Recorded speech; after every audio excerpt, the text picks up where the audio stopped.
The title of the topic is a link state routing algorithm. सबसे पहले objectives of the topic. After completing this topic, a student will be able to explain the working of a link state routing algorithm.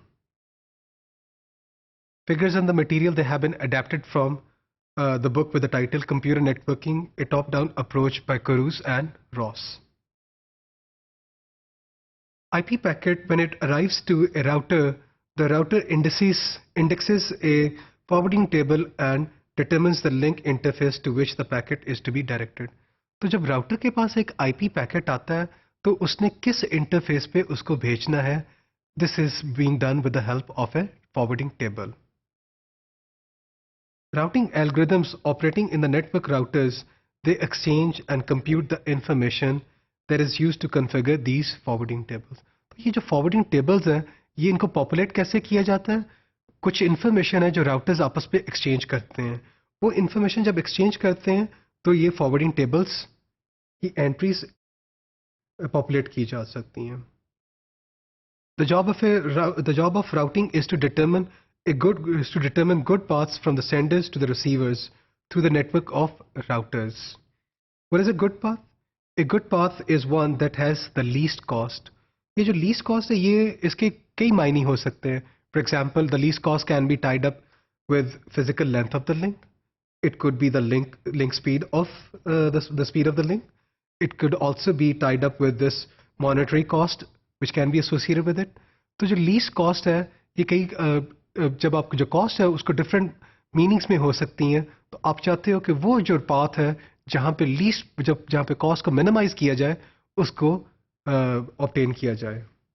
In this diagram, if you look at the interplay between routing and forwarding, तो जो routing है और forwarding है, आप इस diagram में अगर देखें तो जो router है उसने एक packet receive किया, अपने forwarding table को देखा, उस header की जो information है उसकी entry को ढूंढा और उसने क्या किया, packet को interface number 2 पे forward कर दिया. अब जब ये interface number 2 पे forward करता है तो ये जो interface 2 की जो information against this header information उसने learn की है, it has learnt it through the routing algorithm. तो routing algorithm से ये forwarding tables populate किए जाते हैं. Link state routing algorithm को समझने के लिए हम क्या करते हैं, ये एक network of routers हैं. U, X, V, W, Y and Z. These are the routers. और ये एक ग्राफ के तौर पे हम इसे अंडरस्टैंड मॉडल कर सकते हैं.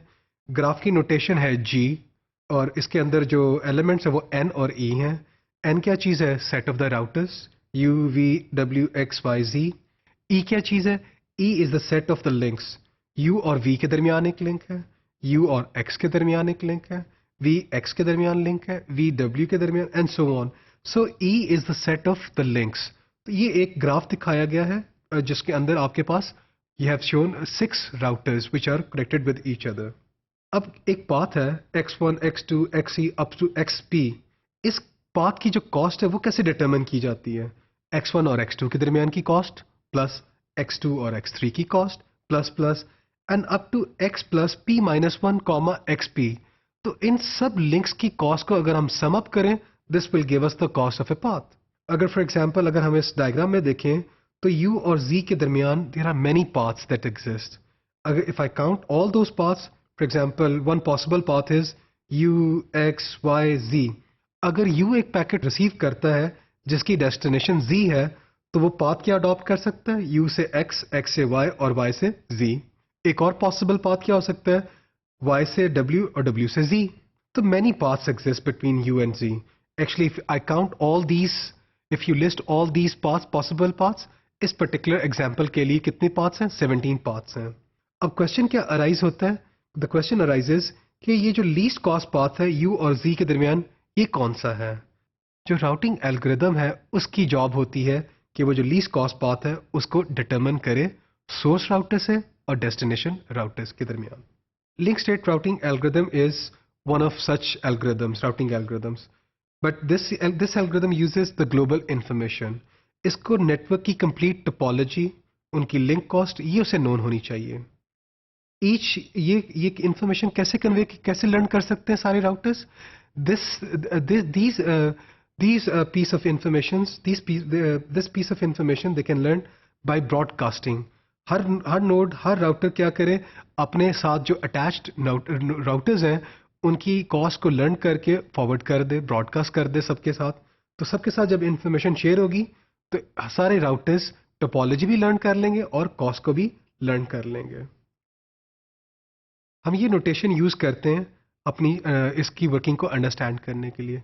सी एक्स कॉमा वाई, ये क्या डिनोट करता है? This is the link cost from node X to Y and this is initially infinity if they are not direct neighbours. अगर एक्स और वाई दो राउटर्स हैं जो नेबर्स नहीं है तो कॉस्ट कितनी होगी? इन्फिनिटी। डी वी क्या रिप्रेजेंट कर रहा है? The current value of the cost of path from source to the destination V. P V क्या रिप्रेजेंट करता है? predecessor node along the path from the source to V, और n prime क्या represent कर रहा है? Subset of the nodes. On this diagram, if you look at this, this is the pseudocode given here. The first 6 lines here, they are the initialization. Line number 7, line number 8, 9, 10, 11, 12, these are gonna execute until all the nodes are present in n prime. Initialization में क्या करते हैं? हम एक source लेते हैं u, उस source को रखा n prime में। For all the nodes v, जो रिमेनिंग नोड्स है, अगर तो u और v एडजेसेंट है तो वो उसकी इनिशियल कॉस्ट है। अगर नहीं है नेबर्स तो कॉस्ट क्या बन जाएगी? इन्फिनिटी बन जाएगी। फिर हम once we have done the initialisation, फिर हम क्या करते हैं? इस लूप के ऊपर इटरेशंस करते हैं। हम कौन सा इस लूप के अंदर लाइन नंबर 8 देखें तो we find w which is currently not in n prime such that the current estimate from u to w is a minimum। उसको n prime में डाल देते हैं और फिर हम क्या करते हैं? अपडेट करते हैं dv for all the routers v adjacent to w and which are not in n prime with the help of this expression. After this हमारा जब ये एग्जीक्यूट होके खत्म हो जाता है तो we are actually able to determine the least cost paths from u to all the remaining routers. इसकी जो वर्किंग है इसको इलस्ट्रेट कर सकते हैं विद दिस एग्जाम्पल। अगर आप इस एग्जाम्पल में देखें तो there are 6 steps, step 0, 1, 2, 3, 4। n prime क्या यूज शो कर रहा है? n प्राइम में आपके राउटर्स के नाम आ रहे हैं। जो नेक्स्ट कॉलम है वो रिप्रेजेंट कर रहा है current estimate from u to v, वो कितनी है? 2 है। प्रेडिसेसर v का कौन है? u है। w की कॉस्ट क्या है? u से 5 है। x की कॉस्ट क्या है? u से 1 है। y की कॉस्ट क्या है? Since y is not a direct neighbour of u तो इसकी कॉस्ट क्या है? इन्फिनिटी है। z चूंकि u का डायरेक्ट नेबर नहीं है, इसकी भी कॉस्ट क्या हुई? इन्फिनिटी हुई। तो पहली जो रो है ये पहली इटरेशन है। नेक्स्ट ये इनिशियलाइजेशन हो गई। नेक्स्ट हम लूप के अंदर एंटर हुए और उनमें से हमने राउटर वो चूज किया जिसकी कॉस्ट मिनिमम है। किसकी कॉस्ट मिनिमम है? x की। क्या वैल्यू है? 1। तो now x is also the part of u in n prime. x के वाया हमने सबकी फिर लर्न की और उनकी वैल्यूज को अपडेट किया। फिर इन सब में से अब किसकी कॉस्ट सबसे कम है? वो y है, उसकी वैल्यू कितनी है? 2। उसको n प्राइम में डाल दिया। फिर अगली इटरेशन में हमने क्या किया? फिर कॉस्ट को अपडेट किया। अब कौन आएगा? v आया। v के बाद आपने फिर कॉस्ट को अपडेट किया, फिर आया w और इन द एंड c।